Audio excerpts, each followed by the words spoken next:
కీర్తనల గ్రంథములోని 43వ సంకీర్తన కదా. నేను తెలిపినట్లుగా అదొక విలాప గీతము.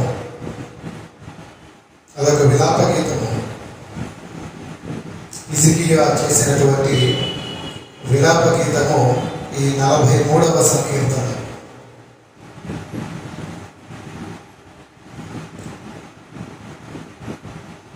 హిజ్కియా పరిపాలన అంతా కూడా చూసినప్పుడు ఆయన రాజ్యములకు ఎప్పుడు కూడా ఉత్తరము నుండి యుద్ధ భయము ఉంటూనే ఉందండి.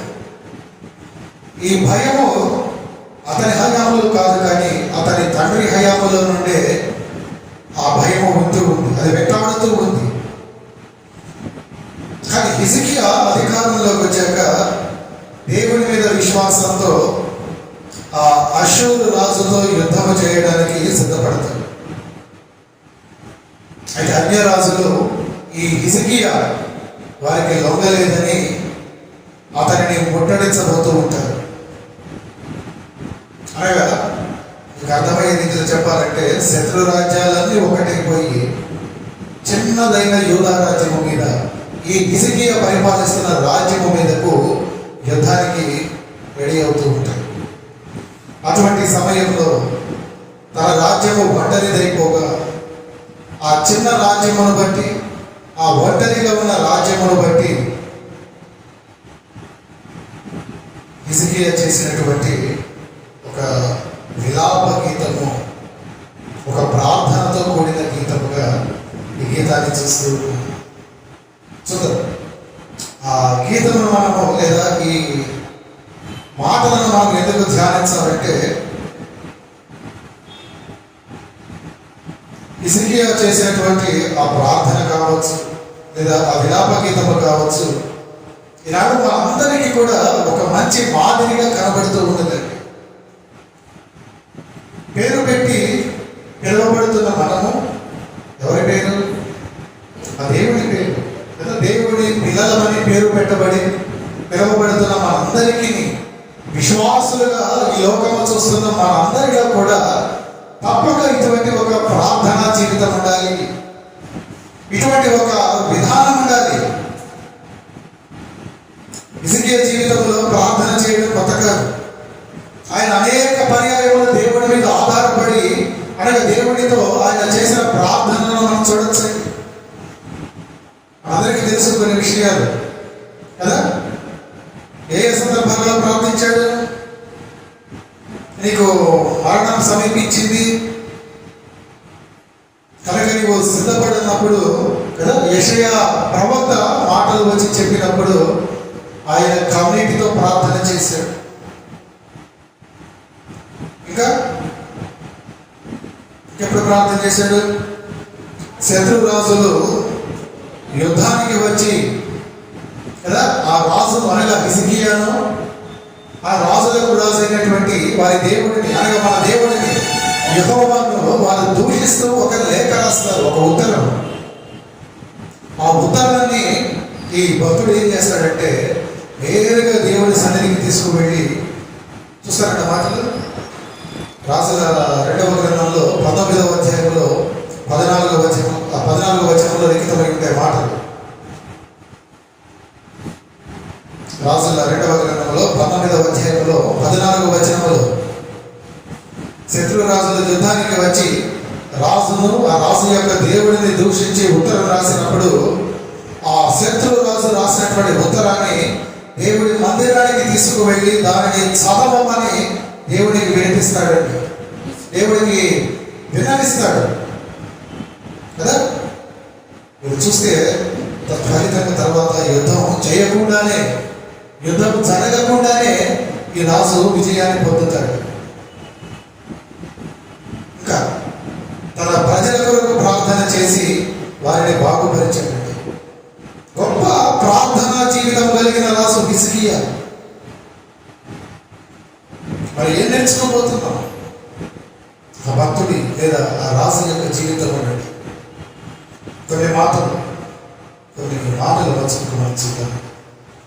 మొదటిది, ఆ మొదటి వచనంలో ఆయన చేసిన ప్రార్థనను మనం చూస్తే ఏం చేశాడు అతను? చదవండి ఆ మాట. దేవా నాకు న్యాయము తీర్చుము, భక్తి లేని జనముతో నా పక్షము నా వ్యాజ్యమాడుము. కదా, కపటము కలిగి దౌర్జన్యము చేయు వారి చేతిలో నుండి నీవు నన్ను విడిపించుదువు. కదా, దేవుడిని ఆయన వేడుకుంటున్నాడు, ఆయన ప్రార్థిస్తున్నాడు. ఏమని? తనకు న్యాయము తీర్చమని.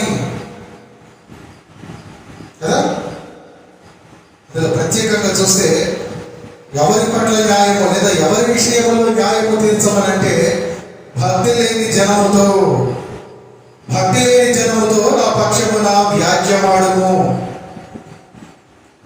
భక్తి లేని జనము అంటే భక్తిహీనులైన జనము. వారి జీవితంలో భక్తి మచ్చుకు కూడా కనబడినటువంటి జనాంగము. ఏంటంటే వారి ప్రత్యేకత? భక్తి లేదంటున్నారు మాస్టర్ గారు. అంత ప్రత్యేకంగా వారిని జ్ఞాపకం చేసుకోవాలి. వారి గురించి మనం అంతగా చదవాలంటే చదవాలి. ఎందుకు? ఆ భక్తిహీనుల లేదా భక్తి లేని జనుల క్వాలిటీస్ ఎలా ఉంటాయో గ్రంథంలో లిఖితం చేయబడింది. ఒకసారి కీర్తనల గ్రంథంలో మీరు చూసినట్లయితే కొన్ని మాటలు మీకు చూపిస్తారు. చూడండి, కీర్తనల గ్రంథంలో ఈ భక్తి లేని వారి క్వాలిటీస్, మరి లక్షణములు ఏంటి?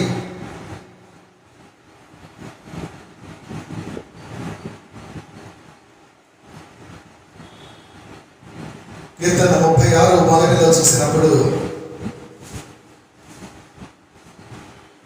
అక్కడ రాయబడి ఉన్న మాట, కీర్తన 36:1, భక్తిహీనుల హృదయములో అతిక్రమము దేవోక్తి వలె పలుకుచున్నది, వాని దృష్టి ఎదుట దేవుని భయము బొత్తిగా లేదు.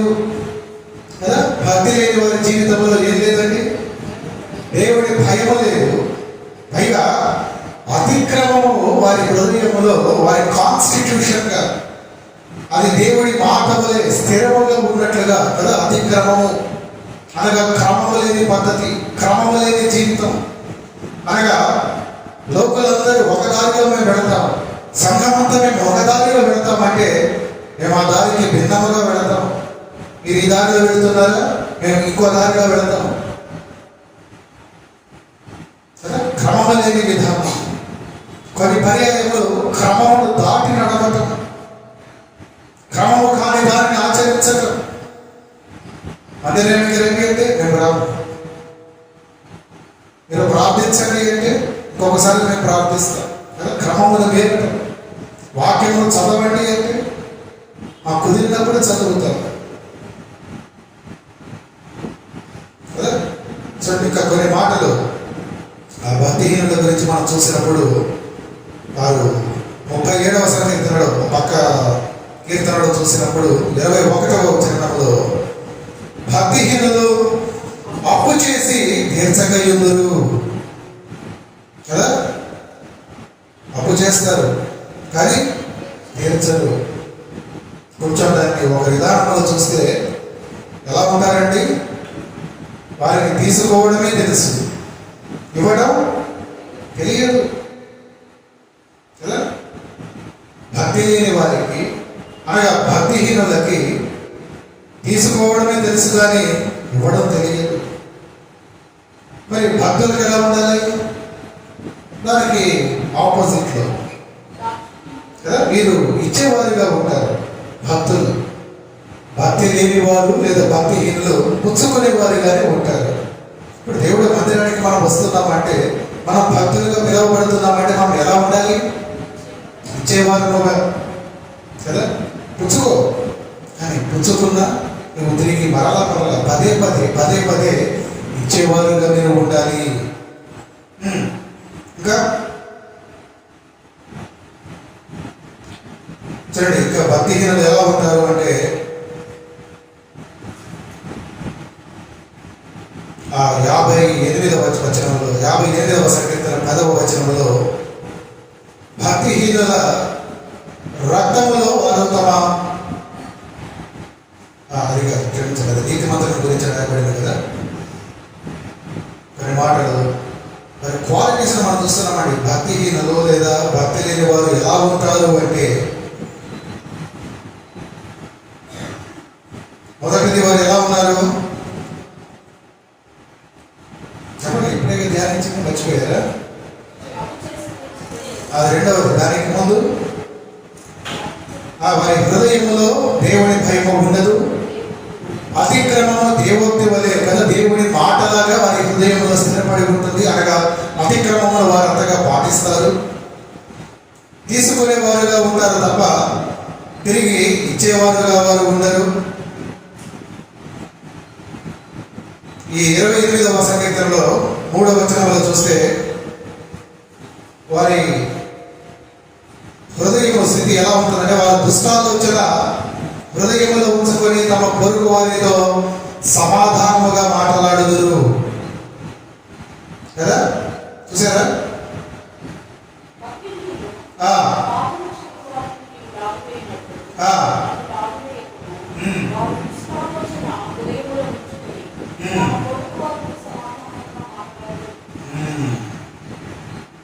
చూడండి, పైకి మాటలు చాలా తీయగా మధురంగా ఉంటాయి, కానీ వారి హృదయంలో దుష్టత్వం అలాగే ఉంచుకొని పొరుగువారితో ఎలా మాట్లాడతారు?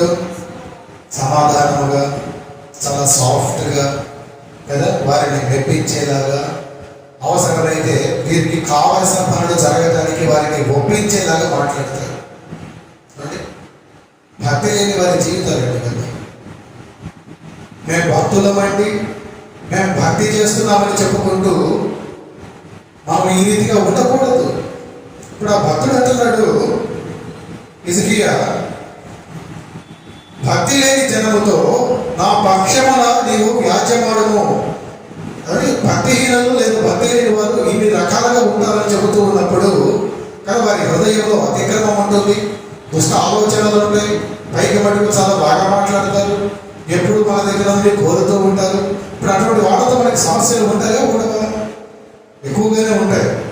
ఇప్పుడు ఆ హిజ్కియా పరిస్థితి అదే కదా. ఆ భక్తి లేని జనముతో నీవు నా పక్షమున వ్యాజ్యమాడు అని అంటున్నాడు. ఆ మాటకి మొదలు చూస్తే నాకు న్యాయము తీర్చు. ఎవరి విషయంలో అంటే ఇటువంటి జనుల విషయంలో నాకు న్యాయము తీర్చు అని ఒక విషయాన్ని మనం జ్ఞాపకం చేసుకోవాలి. ఇక్కడ దేవుడు నిజంగా న్యాయము తీర్చడానికి ఆయన మన ముందు ఉంటే, ఆ న్యాయము ముందు మనతోనే ప్రారంభమవుతుంది. లేఖనం చెబుతున్న మాట ఏంటి? తీర్పు మొదట ఎక్కడ నుండి బయలుదేరుతుంది? మన ఇంటి నుండి. నువ్వు ప్రభువుని పిలిచావు న్యాయం చేయమని, మంచి విషయమే, కానీ న్యాయము చేయటానికి ముందు ప్రభువు నీతోనే మొదలు పెడతాడు కదా. మనలో చాలా మంది ప్రభువు దగ్గర న్యాయాన్ని కోరుతూ ఉంటాం. ఆయన మన ఏడాది న్యాయమును జరిగిస్తే బాగుంటుంది ఆశపడుతూ ఉంటాం. కానీ మనం ఏ రీతిలో ఉన్నాం? నిజంగా భక్తి చేస్తూ ప్రభువుని న్యాయం తీర్చమని అడుగుతున్నామా? లేక భక్తిహీనులపై లేదా అసలు భక్తి లేని వారిగా ఉంటూ మన ప్రభువును వచ్చి న్యాయం తీర్చమని అడుగుతున్నామా? నీవు అటువంటి స్థితిలో ఉంటే తస్మాత్ జాగ్రత్త. ఆ న్యాయము నీతోనే తీరుస్తాడండి ప్రభువు. నీతో మొదలు పెడతాడు. వచ్చిన వాడు ఓడుకోడు. నీవు ఎవరి విషయం చూడమంటే వారి విషయాన్ని చూడడు, ముందు నీతోనే ప్రారంభిస్తాడు కదా. మనలో చాలా మంది న్యాయ తీర్పు అనగానే వణికిపోతూ ఉంటాం కదా. ఒకనాడు ధవళ సింహాసనం ఎదుట ఆ తీర్పుని గురించి మనం ఆలోచన చేసినప్పుడు, ప్రభునందు ప్రియులారా, మనం రహస్యములో చేసిన పాపములు ఎవరి కంటికి మనం కనబడకుండా చేశామని మనం అనుకుంటామే, ఆ పాపములు నీవు ఏనాడో మర్చిపోయి ఉంటావే, ఆ పాపములన్నీ కూడా ఈ కళ్ళ ముందు కనబడతాయండి. ఆ ధవళ సింహాసనం ముందు నీవు నిలబడినప్పుడు ఆ పాపములన్నీ కూడా ఈ కళ్ళకు ప్రభువు కనబడేలాగా చేస్తాడు. ఆ రీతిగా చేస్తూ ఆ న్యాయము తీర్చడము నీతోనే ప్రారంభిస్తాడు. మొదట నీ క్రియలు చూస్తాడు, నీ భక్తి చూస్తాడు. అంటే దాని అర్థం ప్రభువును ప్రార్థించడం తప్పు కాదు.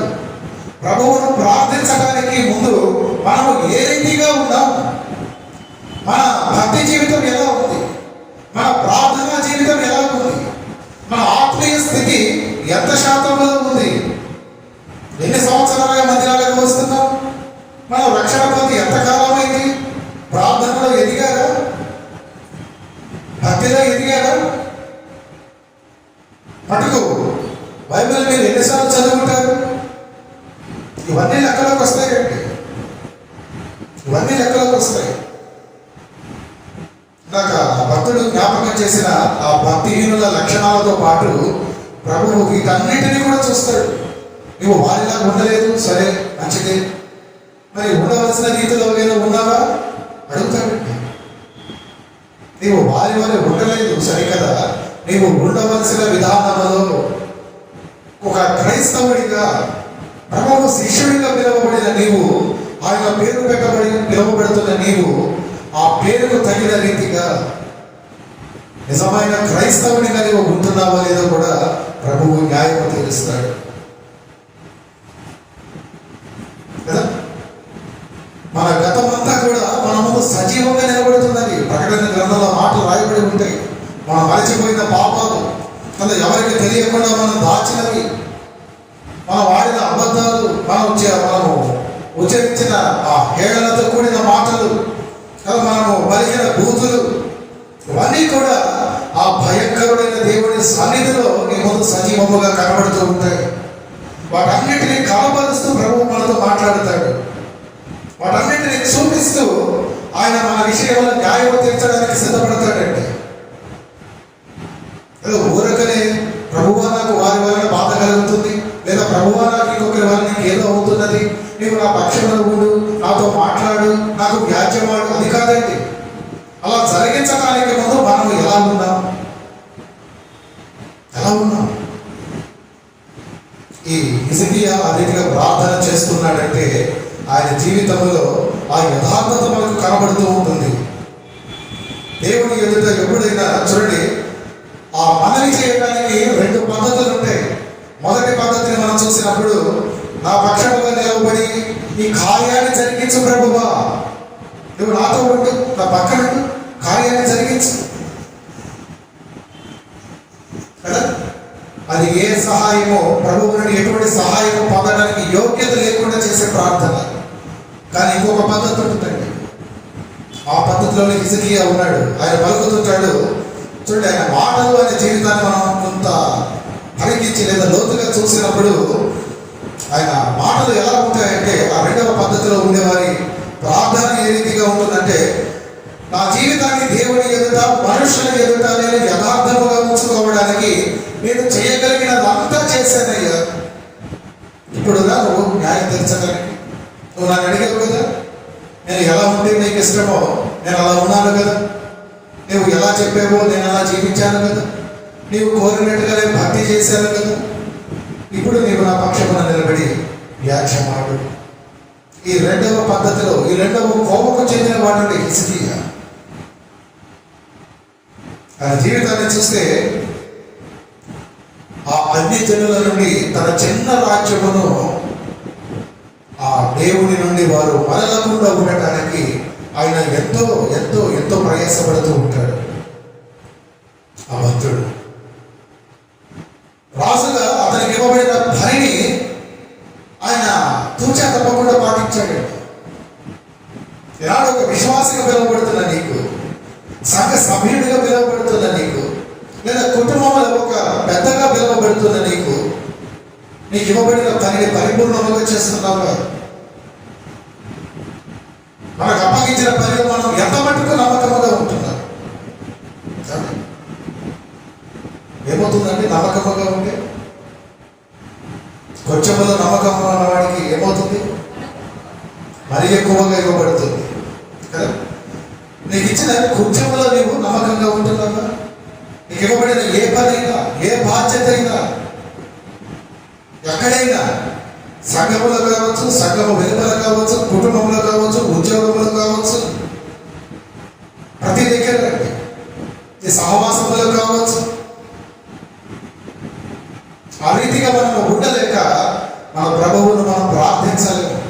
అలా నువ్వు ప్రార్థిస్తున్నావేమో, ఆ తీర్పు నీతోనే, నీవు అడిగే న్యాయము ఆయన నీతోనే ప్రారంభిస్తాడు.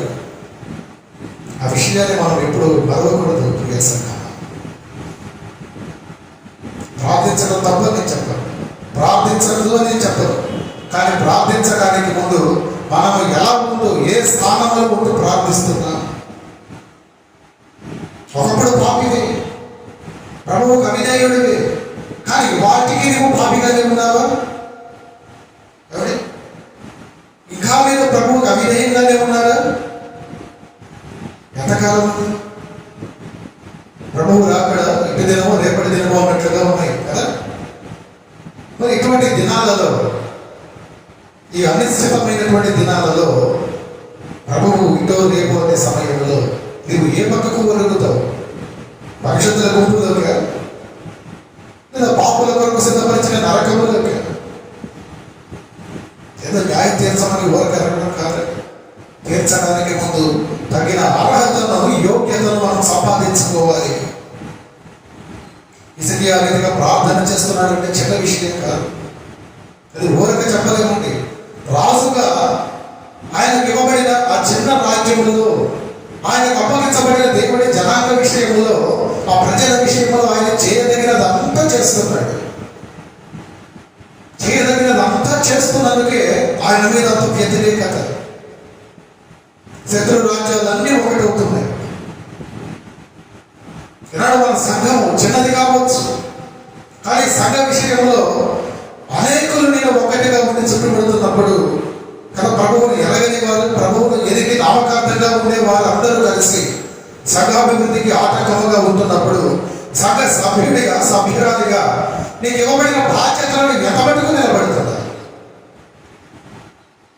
నీకు ఇవ్వబడిన కుటుంబంలో ఎంతమటుకు నిలబడుతూ ఉంటావు? ప్రభు అడుగుతాడు.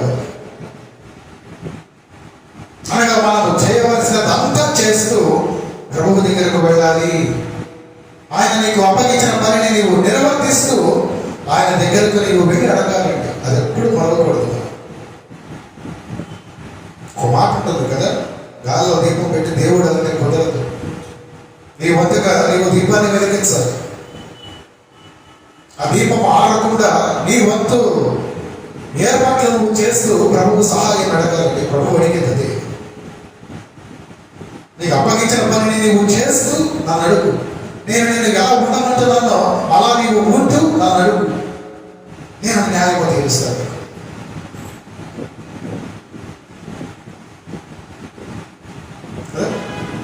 అతను ఏ రీతిగా ఉన్నాడు అంటే, మొదట అతను ప్రార్థించిన రాజు. ఎటువంటి రాజు అంటే హిజ్కియా. ఆ మొదటి వచనమును బట్టి, లేదా అతని జీవితంలో జరిగిన అనేక ప్రార్థనా విధానములను బట్టి అతను ప్రార్థించిన రాజు. రెండవ వచనం చూడండి. నీవు నాకు దుర్గమైన దేవుడవు, నన్ను త్రోసివేసితివేమి? నేను శత్రుబాధ చేత దుఃఖాక్రాంతుడనై సంచరింపనేలా? ఏం కనబడుతున్నాయి మనకు వచనాలలో? ప్రశ్నిస్తున్నాడు కదా. మొదటిది, అతడు ప్రార్థించిన రాజే కాదు, కానీ అతడు ప్రశ్నించిన రాజు కూడా. అతడు ప్రశ్నించిన రాజు, అతడు దేవుడిని ప్రశ్నిస్తున్నాడు. ఏమని? నీవు నాకు దుర్గమైన దేవుడవు కదా. చూడండి, దేవునికి లేదా మనకు శత్రువైన అపవాది ఎన్ని రకాలుగా మనలను ప్రలోభ పెట్టినా కదా, వాడు ఎన్ని రకాలుగా ఎన్నో అబద్ధాలను మన ఎడల నిజం చేయాలని చూసినా మన నిజమైన బలము దేవుడిలోనే ఉందండి. ఆ భక్తుడు ఆ మాటను ఎక్కడ ధృవీకరిస్తున్నాడు. నీవే నాకు దుర్గమైన దేవుడవు, నీవే నాకు దుర్గము. ఎందుకు మాటలు అంటున్నాడంటే, అక్కడున్న పరిస్థితులను బట్టి చూస్తే ఆ యూదా రాజ్యానికి ఇరుపక్కల మంచి బలమైన రాజ్యాలు ఉన్నాయి. ఐగుప్తు ఒక పక్క, బబులోను మరొక పక్క. ఆ రెండు కూడా గొప్ప దేశాలే, మనకు తెలుసు. ఆ రెండు కూడా ఈ యూదా రాజ్యం మీదకి ఏ రాజ్యము, ఏ రాజు అయితే దండెత్తి వస్తున్నాడో అష్షూరు రాజుకు శత్రువులే. ఇప్పుడు ఒక సామెత మనకు గుర్తు ఏంటది? శత్రువుకు శత్రువు ఏమవుతాడు మనకి? మిత్రుడు. అష్షూరు రాజు యూదాకు శత్రువే. యూదా మీదకు అనగా హిజ్కియా మీదకు యుద్ధానికి రాబోతున్నాడు. ఈ చిన్న రాజ్యం మీదకి యుద్ధానికి రాబోతున్నాడు. మరొక పక్క ఈ అష్షూరుకు అటు బబులోను ఇటు ఐగుప్తు కూడా శత్రువులే. వాస్తవానికి ఒక రాజుగా కదా ఇతని దగ్గర ఉన్న ఒక అవకాశాన్ని బట్టి ఇతను ఆ ఐగుప్తును బబులోనును కలిసి సంధి చేసుకోవచ్చు. గొప్ప దేశాలు కదా, వాటి యొక్క ఆర్థిక పరంగా చూసినా సైనిక పరంగా చూసినా వారు తప్పక యూదా పక్షాన నిలబడి సహాయం చేయదగిన వారే. కానీ ఈ భక్తుడు అలా చేయట్లేదండి. ఏమంటున్నాడు? నీవేనయ్యా, నీవే నాకు దుర్గమైన దేవుడవు. నేను రాజ్యాన్ని నమ్ముకోవటంలా, వారికి ఉన్న అంగబలాన్ని అర్ధబలాన్ని నేను నమ్ముకోవటం లేదు. కానీ నేను ఎంత అల్పుడనైనా నేను నిన్నే నమ్ముతున్నాను. కాబట్టి నువ్వు నాకు నిజమైన దేవుడవు కనుక నిన్నే నమ్ముతున్నాను కనుక నీవే నాకు నా పక్షంలో ఉండాలి. ఎంత గొప్ప విశ్వాసం చూడండి కదా. అంతటి కష్టకాలంలో, అంతటి బలహీన సమయంలో, అంత గొప్ప శత్రువు తన ముందు ఉన్నప్పటికీ, తనకు వేరొక దారులు ఉన్నప్పటికీ ఎవరు వైపు చూస్తున్నాడండి? దేవుడి వైపే చూస్తున్నాడు. అలా చూడగలుగుతున్నాడు కనుకనే ప్రశ్నించగలుగుతున్నాడు. ఆ తర్వాత ఏమని? నన్ను మరి నువ్వు ఎందుకు త్రోసివేసావు? నేను శత్రు బాధ చేత దుఃఖాక్రాంతుడనై సంచరింపలేదా? ఇలాగ మనం నేర్చుకోవలసింది ఏంటంటే, ప్రభువును మనం ప్రశ్నించే వారిగా, దాని అర్థం ఆయన ప్రశ్నించాలని కాదు, కానీ ఆ స్థితిలో మనం భక్తి నిలబడాలి అంటే మనం 100% మన ప్రభువు వైపు చూడాలండి. కానీ మనం చేసేది ఏం చేస్తాం? మీకే తెలుసు. ఏం చేస్తుంటాం? మన ప్రయత్నాలన్నీ మనం చేస్తూ ఆఖరు ప్రయత్నంగా ఆయన కూడా ఒక అవకాశం ఉంటాం అన్నట్టుగా కార్యం ఎందుకు కదా? అదే కదా మనం చేసేది. మనం చేయదగిన ప్రయత్నాలన్నీ చేస్తాం. అడగవలసిన వాళ్ళందరిని అడుగుతాం. ఆఖరు ప్రయత్నంగా మన దేవుడికి కూడా ఒక అవకాశం ఇద్దాం చేయాలి. ఆయన కూడా కదా, ఆయన కూడా ఏదో పనిలో ఉండాలి. అది మా పని అయితే బాగుంటుంది. అలా కాదు. ఈ జీవితంలో నీకు ఎన్ని దారులు ఉన్నా, నీవు చేయదగినది ఎంత ఉన్నా నీవు ప్రభువుకు అనుగుణంగానే చేయాలి. అలా చేస్తూ ఆయన వైపు నువ్వు చూడగలగాలి కదా. ఆ భక్తుడు అనే మాటని, నన్ను త్రోసివేసితివేమి, నేను శత్రు బాధ చేత దుఃఖాక్రాంతుడనై సంచరింపనేలా కదా. పరిస్థితుల్లో రోజు రోజుకి ప్రమాదకరంగా మారుతుంది కదా. ఒక్కొక్క దేశము అష్షూరు రాజ్యంతో సంధి చేస్తూ ఉంది. కానీ ఈ యూదా రాజ్యము కూడా ఆ సంధికి పిలువబడిన, అనగా తండ్రి అయిన యెహోవాను పూజించని దేశముంటూ యూదా వారిని వారితో రమ్మని పిలుస్తున్నప్పుడు ఈ భక్తుడు ఆ రీతిగానే నిలబడ్డాడు. మేము రాముగాక రాము. ఆ మాత్రం చేత వేరొకరి సహాయము మేము కోరము. ఐగుప్తు సహాయము మాకు వద్దు, బబులోను సహాయము మాకు వద్దు. కారణం మా దేవుడే మాకు దుర్గము. ఈనాడు మన పరిస్థితులు కదా ఎన్ని రకాలుగా ఉంటున్నాయంటే,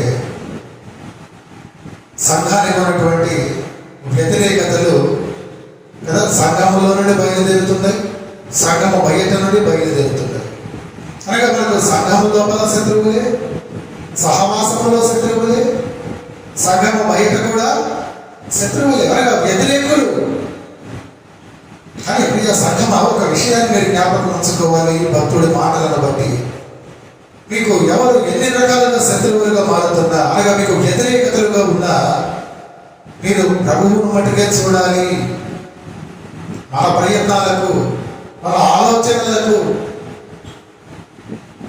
లేదా వేరొకరి నుండి మనకు వచ్చే సహాయానికి తాము ఇవ్వకూడదు కదా.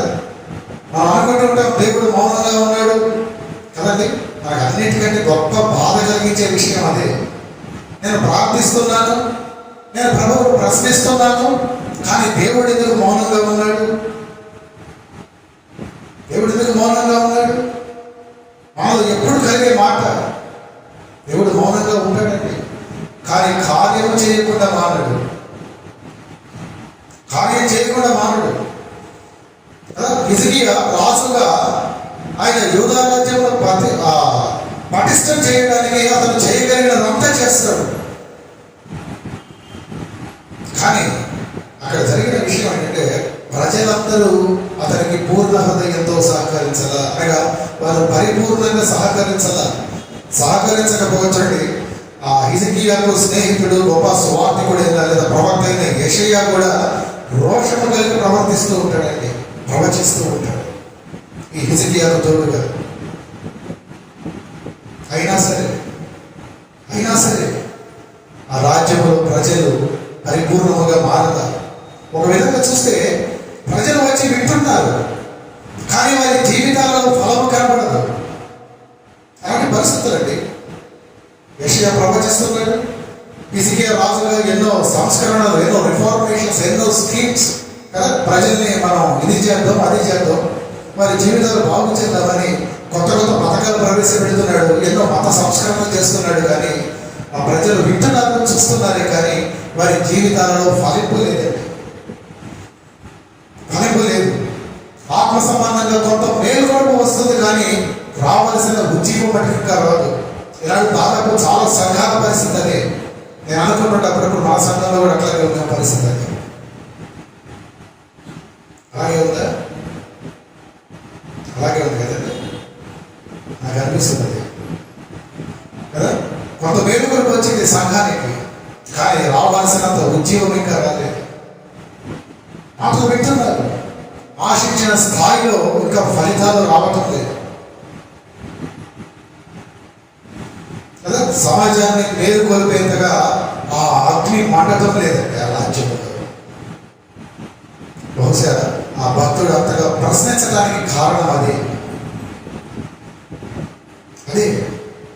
కదా. ఆ విగ్రహారాధన దేశంలో బాధకుపోయి మరింత మంది విగ్రహారాధికులుగా మారిపోతున్నారు.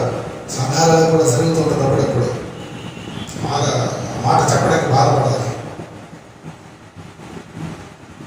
హిజ్కియా ఎంత ప్రయత్నించినా అతను దానిని సమూలంగా మార్చలేకపోతున్నాడు. ఇంకొక పక్క చూస్తే ప్రమాదం వచ్చుకొస్తుంది. క్రైస్తవ జీవితం ఆ హిజ్కియా జీవితానికి పెద్ద భిన్నంగా ఏం లేదండి కదా.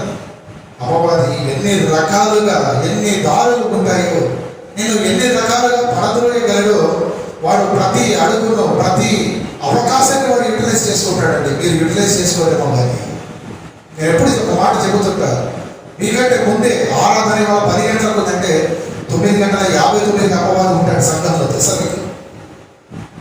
వాడికి భయం. ఇవాళ పాద్రి గారు ఏ మాటలు చెబుతారు, ఏ భక్తుడిలో ఎటువంటి ఆలోచనలు మొదలవుతాయో, వారు ఏ రీతిగా పరిశుద్ధత వైపు మళ్ళుకుంటారు, వారు ప్రార్థనలో ఎంతగా ఎదిగిపోతారు, వారి కుటుంబాలు ఎంతగా ఫలిస్తాయో సరిగ్గా సమయం కంటే ముందుగానే వచ్చి కూర్చుంటాడండి. మనం రావడానికి మీకంటే చాలా శ్రద్ధగా ఉంటాడు వాడి మాటలు మనం వినంగానే. ఎందుకంటే వాడు అంత శ్రద్ధగా వింటేనే ఆ మాటలలోని ఆంతర్యాన్ని బట్టి వాడు మీ హృదయాన్ని ప్రభావితం చేయగలడు.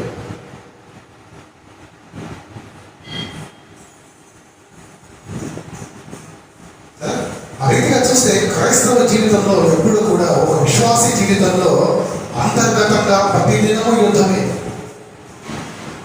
సంఘంలో యుద్ధమే, సంఘం బయట యుద్ధమే కదా. చూడండి, ఎన్ని రకాల యుద్ధాల మధ్యలో ఒక విశ్వాసి ఎదగవలసిన వైనం మనకు కనబడుతుంది. హిజ్కియా రాజ్యములు అంతర్గతంగా ఒక యుద్ధాన్ని చేస్తున్నాడు. దైవజనుడైన యెషయాను పక్కన పెట్టుకుని తాను చేయవలసినది చేస్తున్నాడు, యెషయా చేత చేయించవలసినది చేయిస్తున్నాడు. మరొక పక్క పొరుగునున్న రాజ్యాలు అతని మీదకు రాబోతున్నాయి. సది చేసుకునే అవకాశం, యుద్ధంలో గెలిచే అవకాశాలు ఉన్నప్పటికీ అతను బయటకు పోవటం లేదు. అతని గురి ఎంత దేవుని మీద తప్పక దేని మీద లేదు. అటువంటి ఒక విధానంలో ఉన్నాడు కనుకనే అతడు ప్రశ్నిస్తూ ఉన్నాడండి. ప్రశ్నిస్తున్న రాజుగా మనకు కనబడుతూ ఉన్నాడు. అతను ప్రార్థించిన రాజు కాదు, కానీ అతను ప్రశ్నించిన రాజు కదా. దేవుడు మౌనంగా ఉన్నాడని మనం అనుకుంటాం. చూడండి, దేవుడు ఎప్పుడు కూడా చూసినట్లయితే బైబిల్లో ఎంతో మంది ప్రభువుని ఎన్నో రకాలుగా ప్రశ్నించారు కదా. దావీదు ఎన్ని మార్లు ప్రశ్నించాడు? 13వ సంకీర్తనలో ఉంటాయి చూడండి మాటలు. హబక్కూకు ప్రవక్త దేవుడి మీద ఒక ప్రశ్నల వర్షాన్ని కురిపించాడండి. భక్తుడు యోబు అసలు చెప్పడానికి వీలు కానటువంటి ప్రశ్నలు కదా. ఎందుకు, ఎన్నాళ్ళు, ఎన్నేళ్ళు, ఎవరు ఎన్ని రకాలుగా, ఎన్ని మార్లు, ఎన్ని కాలాలు ప్రశ్నించినా దేవుడు ఎప్పుడు కూడా మౌనంగానే ఉంటాడు. కానీ ఆయన తన కార్యాలతో సమాధానం చెబుతాడు.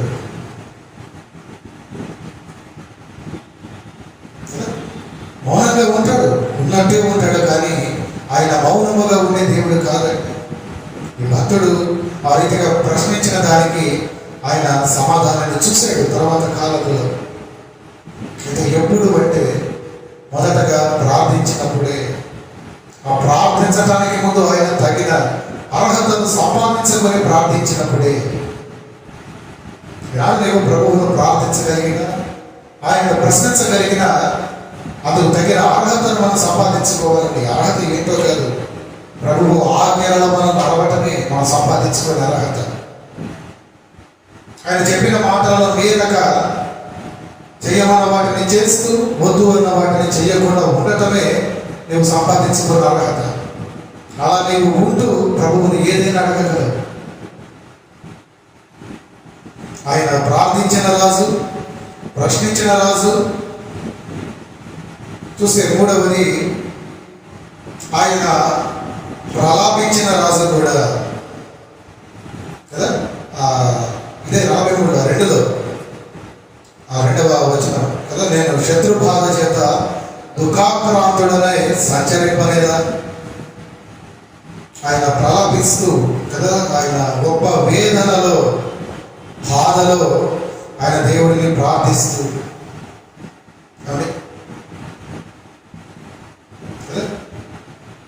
దేవుడు విడిచిపెట్టాడేమో కదా. శత్రువులు చెలరైపోతున్నారు, కుటుంబంలో సమస్యలు పెరిగిపోతున్నాయి, సంఘంలో సమస్యలు ఎక్కువైపోయాయి. నువ్వు ప్రార్థిస్తున్నావా? ప్రలాపిస్తూ ప్రార్థిస్తున్నావా? ప్రభువుని నువ్వు ప్రశ్నిస్తూ ప్రార్థించగలుగుతున్నావా? నాకే ఎందుకు ప్రభువా, నా జీవితంలో ఎందుకు ఇది జరగటం లేదు? ఎందుకు నేను ఆశించిన ఫలితాన్ని నేను చూడటం లేదు? నేను ఎందుకు కోరుకున్న ఆ ఫలమును నేను సంపాదించడం లేదు? ఎందుకు నేను కోరుకున్న ఉద్యోగం, ఎందుకు నేను కోరుకున్న అభివృద్ధి, ఎందుకు నేను కోరుకున్న రీతిగా నా బిడ్డలు వారి స్థితిగతులు ఉండటం లేదు అంటే అర్హత సంపాదించాలి. ప్రభువును అడగటానికి అర్హతతో పాటు ప్రలాపన. వీరందరి జీవితంలో చూడండి, కీర్తనకారుడు దావీదు కావచ్చు, విలాప ప్రవక్త ఇర్మియా కావచ్చు, ఈ హిజ్కియా భక్తుడు కావచ్చు, ప్రలపిస్తూ ప్రభువును ప్రశ్నించిన వారు ఎవరు కూడా వారి జీవితంలో సమాధానం లేకుండా ఖాళీ చేతులతో వెనుదిరిగిన వైనం లేదు. నిరుత్సాహంతో ఉండక ప్రభువును మనము ఏ రీతిగా ఎలా చూస్తే 3వ వచనంలో ఆయన నీ వెలుగును నీ సత్యమును బయలుదేరజేయుము, అవి నాకు ద్రోవ చూపును.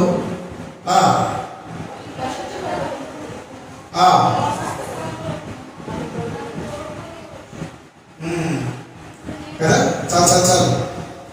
ఆ మొదటి భాగంలో చూస్తే నీ వెలుగును నీ సత్యమును బయలుదేరజేయము.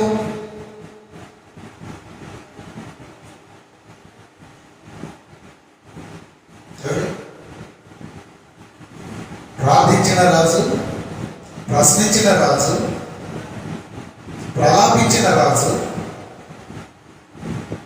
పరిశుద్ధతను కోరిన రాజు. పరిశుద్ధతను కోరాడు, వేరే ఏమి కోరటంలా. అంతటి కష్టకాలంలో తన ఇంట్లో, తన బయట అనగా తన రాజ్యము బయట పరిస్థితులు ఎంత వ్యతిరేకముగా ఉన్నా అతను అడుగుతున్న మాట ఏంటంటే, ఏమంటున్నాడు? నీ వెలుగును నీ సత్యమును బయలుదేరజేయము కదా.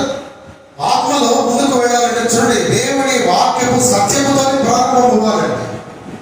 ఇలాంటి మన జీవితంలో మనం ఎదుర్కొనేది ఏదైనా సరే, అందుకు ప్రతి పరిష్కారము మన గ్రంథములోనే ఉంది. చదివితే తెలుస్తుంది ఎప్పుడైనా.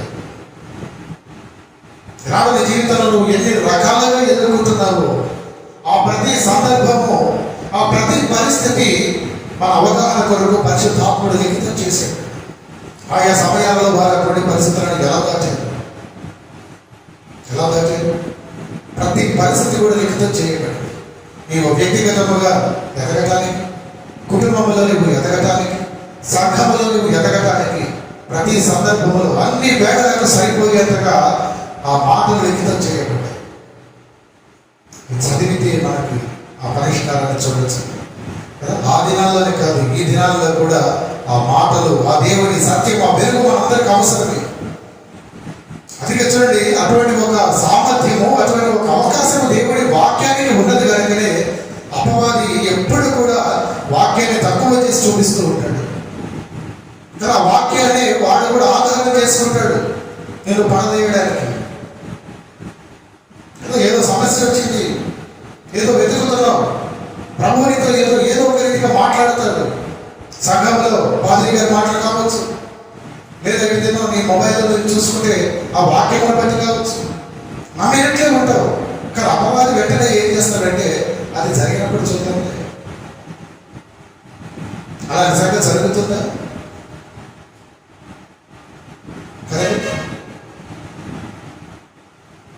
చూడండి, సాక్షాత్తు ఆ దేవాది దేవుడే తన గర్భంలో పుట్టబోతూ ఉన్నాడు అన్నప్పుడు ఆ కన్య మరియ పలికిన మాట ఏంటి? ఆమె వేసిన ప్రశ్న ఏంటంటే, సాక్షాత్తు దూత తీసుకొచ్చాడు కదా వర్తమానం దేవుని పక్షాన. సాక్షాత్తు దైవమే పలికింది, నేను నీ గర్భంలో పుట్టబోతున్నా, నేను రక్షకుడిగా నీ గర్భంలో నేను ఉదయించబోతున్నాను అన్నప్పుడు నేను కన్యగాను కదా, ఇది ఎలా సాధ్యము? అపవాది అదే చేస్తాడండి. నీవు దేవుడి మాటలు ఎంత బలముగా విశ్వసిస్తావో, నీవు ఎంత నమ్మకం ఉంచుతావో, వాడు వంతలోనే నీ మీద పనిచేస్తూ ఉంటాడు. నీవు విన్న మాట నీకు నిజమేనా అనిపించే రీతిగా దేవుడి ప్రజలను వాడు అనేక సందేహాలకు గురి చేస్తూ ఉంటాడు కదా. దేవుడి వాక్యపు మూలాలను కాకుండా మరొక విధంగా మన జీవితంలో మార్పు రాదు. ఆ సత్యాన్ని మనం ఎప్పుడూ గమనించుకోవాలి. దేవుడి వాక్యమేనండి, దేవుడి వాక్యమే మన జీవితాలకు పునాది, మన భక్తికి పునాది, మన విశ్వాసానికి పునాది. ఆ పునాదిని లేక మనం ఎదగలేము. నాడు మనందరి పరిస్థితి చాలా మటుకు ఎలా ఉందంటే కదా, నేల విడిచి గాలిలో సాగు చేస్తున్నట్లుగా ఉంది. నేల మీద ఉంటే నీకు స్థిరత్వం, నిలబడగలవు. గాలిలో నీకు ఆధారం ఉందా? నువ్వు ఎంత మటుకు నిలబడగలవు? దేవుడి వాక్యాన్ని ఆధారం చేసుకున్న జీవితం ఎప్పుడు కూడా దేవుడి యొక్క ఆశీర్వాదాలతో ముందుకు కొనసాగబడుతూ ఉంటుంది. నీవు కోరిన దేవుడి సహాయం తప్పక పొందుకుంటూ ముందుకు వెళ్ళగలవండి. దాని ప్రారంభంలో నిన్న మాట అది. అందుకే దేవుడి మాటలు నీవు నెరవేర్చగలుగుతూ ఉంటే, అనగా దేవుడి మాటల చొప్పున నీవు నిలబడగలుగుతూ ఉంటే, నీవు ప్రార్థించగలవు, ప్రశ్నించగలవు, దేవుడి పరిశుద్ధతను నీవు కోరగలవు. ఎంతమంది ప్రార్థిస్తారు? ప్రార్థనలో ప్రభువా నాలో నీ ప్రేమను నింపు, నీవు కలిగి ఉన్న సమాధానములకు కర్తవు కదా, నీ సమాధానము నాలో నింపు అని ప్రార్థిస్తారు. కానీ సమాధానమును వెతికే ప్రయత్నం చేస్తారా? చెయ్యం. సమాధానం వెతకాలంటే మన వంతు ప్రయత్నం కదా. మనకు ఎవరితో అయితే కూడదో వారి దగ్గరకు మనం వెళ్ళాలి, పదే పదే వెళ్ళాలి, వారిని సంప్రదించాలి కదా. ప్రభువు ప్రేమను వారితో పంచాలి. వారు ఎంత వ్యతిరేకముగా ఉన్నా సరే అది చేయడం అనగా మన పునాదిని మనం మర్చిపోతాం, కానీ ప్రభువు మటుకు కార్యం చేయాలి. ఈ భక్తుడు చేసిన అధికారి అతడు పరిశుద్ధతను వెతికిన రాసండి, నీ వెలుగును నీ సత్యమును నీదే, నాది కాదు, మరెవరిదో కాదు, నీ వెలుగును నీ సత్యమునే నేను కోరుతున్నా కనుక నీవు వాటికి బయలుదేరి కదా. అలా బయలుదేరిస్తే చూడండి అవి ఏం జరుగుతుంది, అవి నాకు త్రోవ చూపును. ఎక్కడికి త్రోవ చూపుతాయి? నీ పరిశుద్ధ పర్వతములకు నీ నివాస స్థలములకును నన్ను తోడుకొని వచ్చును. అంతరింద్రియములో పరిశుద్ధతను కోరే వారముగా మనం ఉండాలి. బాహటంగా కోరడం కాదు. చాలా మంది చేసే పని బయటకు పరిశుద్ధతను కనపరుస్తారు, బయటకు ప్రేమ, బయటకు సమాధానం కదా. కానీ అంతరింద్రియములో అందుకు కంప్లీట్ వ్యతిరేకంగా ఎలా అవుతుందండి? పరిశుద్ధతను మనం కోరినట్లేదు, అది పరిశుద్ధతను కోరినట్ల. అందుకే భక్తులు ఇక్కడ చూడండి, నీ వెలుగును నీ సత్యము బయలుదేరి చేయము, అవి నాకు ద్రోవ చూపించదు, అవి నీ పరిశుద్ధ పర్వతములకును నీ నివాస స్థలములకును నన్ను తోడుకొని వచ్చును. ఆ అచ్చోటికి నీవు రాగలిగితే, ఆ స్థలములకు నీవు చేరుకోగలిగితే ప్రభువుని ప్రార్థన నీకు సహాయం చేస్తాడు. ఇది వెదకక, ఇది కలిగి ఉండక మనం అక్కడికి వెళ్ళలేము. ఏంటా ఇది? పరిశుద్ధత, ఆయన వలనైన పరిశుద్ధత, ఆయన మాట వలనైన పరిశుద్ధత. ఆయన ఏ రీతిగా నేను బ్రతకమంటున్నాడో అలా నీవు బ్రతకగలిగితే నీకు ఆపాదించబడే పరిశుద్ధత.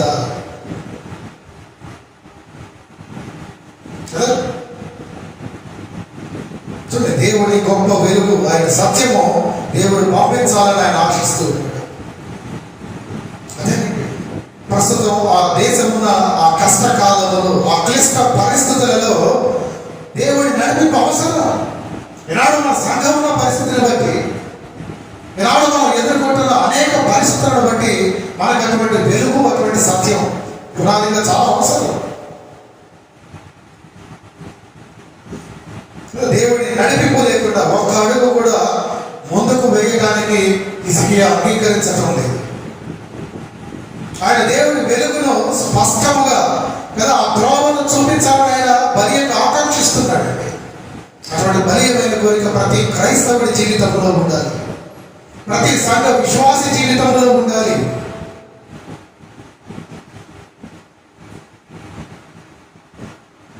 అలా కోరుతూ ఏమయ్యాడంటే 4వ వచనానికి వచ్చేదండి, అప్పుడు నేను దేవుని బలిపీఠమునకు నాకు ఆనంద సంతోషములు కలుగజేయు దేవుని యొద్దకు చేరుదును. దేవా, నా దేవా, సితాగా వాయించు నీకు కృతజ్ఞతలు చెల్లించదును కదా. మీరు చూస్తే అక్కడ ఏం చేస్తున్నాడు? స్తుతిస్తున్నాడు. ప్రస్తుతించిన రాజు, మొదటిది ప్రార్థించిన రాజు, ప్రశ్నించిన రాజు, ప్రలాపించిన రాజు, పరిశుద్ధత కొరకు పరితపించిన రాజు, ప్రస్తుతించిన రాజు. పరిశుద్ధతను వెతికే వారేనండి. ప్రభువు దగ్గర పరిశుద్ధతను వెతికే వారే. పరిస్థితులు ఎంత కఠినముగా ఉన్నా, అవి ఎంత బలీయముగా, ఎంత వ్యతిరేకముగా మన మీద పనిచేస్తుందా, అటువంటి పరిస్థితులలో కూడా ఎవరైతే ప్రలాపిస్తూ దేవుడి యొక్క సహాయం కోరుతూ, ఆయన పరిశుద్ధతనే కోరుతూ ఆయన వెతుకుతూ ఉంటారో వారు మటుకే ప్రభువును స్తుతించగలరు, ప్రస్తుతించగలరండి. చూడ భక్తుడి జీవితం ఎక్కడ మొదలు ఎక్కడికి వచ్చిందండి? న్యాయం తీర్చుము అనే వచనంతో ఆరంభమై ఎక్కడితో ముగిసింది? నేను ఆయనను స్తుతించదను కదా. 4వ వచనమే కాదు, ఆ 5వ వచనం ఆఖరణ కూడా అదే మాట కదా, నేను ఆయనను స్తుతించదను. అలా చేయగలిగిన పని కదా, ప్రార్థనతో ప్రారంభమై కీర్తనతో స్తుతితో ముగిసింది కదా. ప్రార్థనతో ప్రారంభమై స్తుతితో ముగిసింది. మన అనుదిన జీవితంలో, ఒక విశ్వాసి జీవితంలో, ఒక సంఘ జీవితంలో, దైనందిన జీవితంలో ఇది తప్పక ఉండాలి. ప్రార్థనలతో ప్రారంభం కావాలి, స్తుతితో ముగించబడాలండి. ఈ మధ్యలో పరిస్థితులు ఎన్ని రకాలుగా తిరగలేవండి, అవి ఎంత వ్యతిరేకముగా పనిచేయలేవండి. హిజ్కియా కట్టిన మన జీవితాలు నీవు మరణించబోతున్నామని పలికాడు, ప్రార్థించి మరణాన్ని చేయించాడు కదా. శత్రు రాజ్యాలన్నీ కలిసి ఆయనను, ఆయన దేవుడిని దూషించాడు. ఆ ఉత్తరం ఆ రీతిగా తీసుకెళ్ళి దేవుడిని సన్నిధిలో పెట్టి, నీవు చదువు, నాకు న్యాయం వచ్చి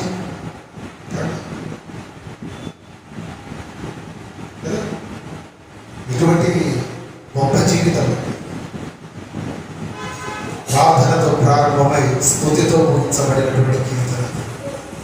విలాప గీతమే ఏడుపుతోనే ప్రారంభమైంది, కానీ ఆ స్తుతులతో, సంతోషంతో చెల్లించే స్తుతులతో అది ముగించబడింది. ఇది ఒక మాట ఉంటుంది, కన్నీటితో విత్తువారు సంతోషంతో.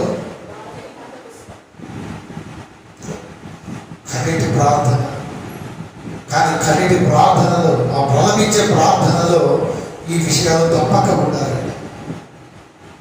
ప్రార్థనే అనివార్యం అంటే, అనగా ప్రార్థనే మనకు అవసరము అంటే, ఆ ప్రార్థన కన్నీటితో కూడినదిగా. దాని అర్థం ఎక్కడ లేని కన్నీటిని తెచ్చుకోమని కాదు.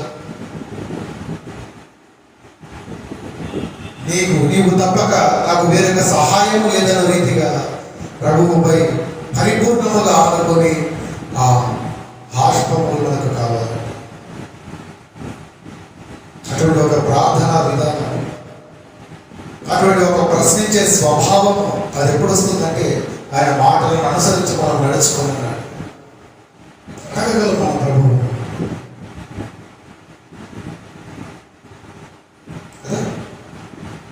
శత్రువు ఏ సమయంలో అయినా ఆ గేట్ దగ్గరకు రావచ్చు,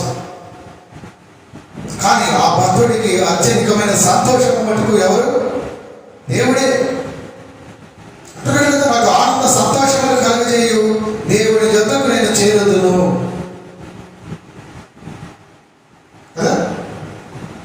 దేవుని తలంపులో, అతని హృదయంలో ఆ పాటలు, ఆ స్తుతులు ఒక మూట వలె ఉబుకుతున్నాయండి. ఎంత గొప్ప విషయం అది కదా. సంతోషం అనేది చూడండి, ఆ హృదయానికి సంబంధించినటువంటి ఆ భావోద్వేగాన్ని బయట చూస్తే ఒక రీతిగా అతనికి సంతోషపడే విషయాలు ఏమీ లేవు. ఉన్నాయా? ఎలా ఉన్నాయి పరిస్థితులు బయట? మన పరిస్థితులు కాదు, అక్కడ ఉన్న పరిస్థితులు ఎలా ఉన్నాయి? ఒక చిన్న రాజ్యమును ఒంటరి చేసి కదా, శత్రువులు కలిసి రాజ్యం మీదకు వస్తున్నారు. మరి లోపల జనులు ఏమన్నా ఆయనకు సహకరిస్తున్నారా అంటే అది లేదు. ఆయన కోరుకున్నది ఏది జరగటం లేదు. కానీ ఆయన ప్రార్థించటం మారలా, ప్రాపించటం మారలా, పరిశుద్ధతను కోరటంలో మారలా, ప్రభువును ప్రస్తుతించటంలో, ఆయన స్తుతించటంలోనూ మారలేదు. ఏం నేర్చుకున్నారు? మిమ్మల్ని పరిస్థితులకు అనుగుణంగా మారిపోయి మీరేం నేర్చుకున్నారు? పరిస్థితులు ఎన్ని మారినా మన ప్రార్థన ఆగకూడదు, మన పరిశుద్ధతను మనం పోగొట్టుకోకూడదు, అది మన ప్రభువును అడగడంలో మనం అలవకూడదు, అలయకూడదు, ప్రభువును స్తుతించటం మనం ఆగకూడదు. ఈ భక్తుడు ఆ కీర్తన మనకు నేర్పుతున్నది అదే. అలా నీవు ఉండగలిగితే ఆ కీర్తనలో మీరు చూసిన రీతిగా న్యాయం తీర్చుకో ప్రభువా అన్న మీ ప్రార్థన సంతోషంతో ముగుస్తుంది. ప్రభువు తప్పక మీకు న్యాయం చేస్తాడు. పరిస్థితి, ఎటువంటి పరిస్థితులలో కూడా క్రైస్తవుని హృదయం సంతోషంతోనే ఉండాలి. ఒక విశ్వాసి హృదయం ఎప్పుడు సంతసిస్తూనే ఉండాలండి. ఆ సంతోషమే దేవుని యందు మనకు ఒక మాట ఏంటిది, సంతోషమే సగం బలం కదా. కానీ దేవుని యందు సంతోషము మనకు పూర్ణ బలం అండి. అది ఎప్పుడు మర్చిపోదు. అంటే మాత్రంగా కొంత అసహనానికి గురవుతాం, కొన్ని పర్యాయానికి కొంత అసౌకర్యానికి గురవుతాం కదా. మన ప్రభువును మనం దూషిస్తూ ఉంటాం. కాదు కదా, ఆ జీవితంలో కూడా జరుగుతుంది. కానీ మనం తిరిగి ఎంతలోకి మనం వెంటనే తేలికున్నాం, మన ప్రభువును మనం తిరిగి ఎంతగా హత్తుకున్నాం అన్నది అక్కడ ప్రధానమైనటువంటి అంశం. ప్రతి కుటుంబంలో సమస్యలు కదా, ప్రతి సంఘములను కొమ్మలాటలు, వ్యక్తిగతంగా మన అనుదిన జీవితంలో మనకు ఎన్నో అడ్డంకులు, బాహ్యంగాను అంతర్గతంగాను. ఆ ప్రతి యుద్ధంలో మనం గెలపొందాలంటే ఈ భక్తుడు చూపించిన ఆ మార్గం, ఆ ప్రణాళిక మనకు చాలా అవసరం. ఆ ప్రార్థించిన రాజు, ప్రశ్నించిన రాజు, ప్రలాపించిన రాజు, పరిశుద్ధతని కోరిన రాజు, ప్రస్తుతించిన రాజు కదా. ఇలా ప్రశ్నించాడు చూడండి, సితారా వాయించు నీకు కృతజ్ఞతలు చెల్లించుదును అన్న రాజు హృదయము ఎంత ఉన్నతమైనదండి కదా. అతను ఆత్మలో ఒక మెట్టు ఎదిగాడు, దేవుని నుండి జవాబును కోరుకుంటున్నాడు కదా. అతడు మొదట ఒక బలిపీఠమును కట్టాడండి. ప్రార్థన కడితేనే ఇవన్నీ సాధ్యం.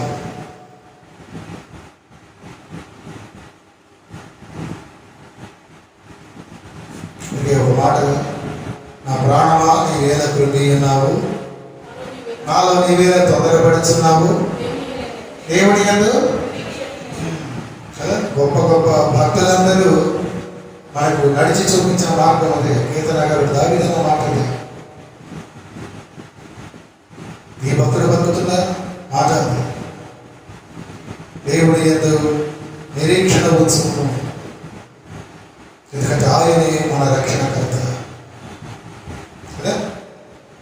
ఆ మాటలు మీరు జ్ఞాపకం ఉంచుకొని ఆ రాజు వల్ల ఆయన చూపిన ఆ చక్కని మాదిరి అయిన ఒక భక్తి జీవితాన్ని మీరు అందరూ తప్పక కలిగి ఉండాలని మనసారా కోరుకుంటూ నేను నా ఈ మాటలు ముగిస్తూ ఉన్నాను. ప్రార్థించుకుందాం. వాటి ఫలింపు కొరకు ప్రార్థనతో ఈ ఆరాధనలో మనకు కలుసుకుందాం.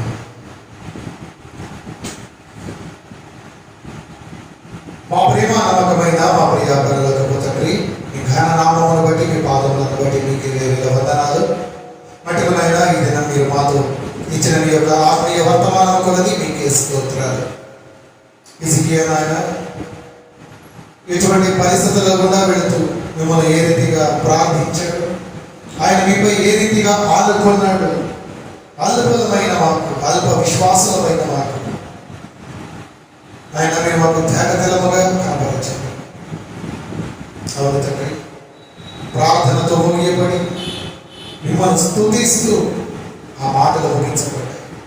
ఆయన జీవితము ముగించబడుతున్నట్లుగా వెచ్చిస్తూ ఒక విశ్వాసిగా, ఒక సంఘముగా నాయన మా జీవితంలో అతి కృపను మీరు దయచేయండి. ఇప్పటి వరకు నాయన మీ బిడ్డలు ఏ రీతిగా ఉన్నప్పటికీ ఆయా పరిస్థితులనైనా వారిని ఆనగతరుగుతున్న ప్రతిసారి బిడ్డలనైనా తొలగిపోతూ ఉన్నారు. కానీ ఇక మీదట ఈ మాటలు విన్న ఇక మీదటనైనా బిడ్డలు వారీతిగా కాకుండా అయ్యా వారి వ్యక్తిగతముగా, కుటుంబముగా లేదా బయటగాను ఏ రీతిగా పరిస్థితులనైనా బిడ్డలని ఎంతగా బాధిస్తున్నప్పటికీ, అయ్యా వారిని ఎంతగా అణచివేస్తున్నప్పటికీ, అయ్యా మిమ్మల్ని ప్రార్థించక మానక, నిన్ననైనా వారి పరిశుద్ధతను కోరక మానక సదా మిమ్మల్ని స్తుతించే బిడ్డలుగా బిడ్డలను మీరు బలపరచండి. వాటికి ఆ రీతిగానైనా మీ బిడ్డలను మీ నమ్మకమైన హస్తములకే విడిచిపెడుతూ అటు కృపలో మీ బిడ్డలను నడిపించమని ఈ ప్రార్థనా మనవులను యేసు నామమున సమర్పించుకుంటున్నాము తండ్రి. ఆమేన్.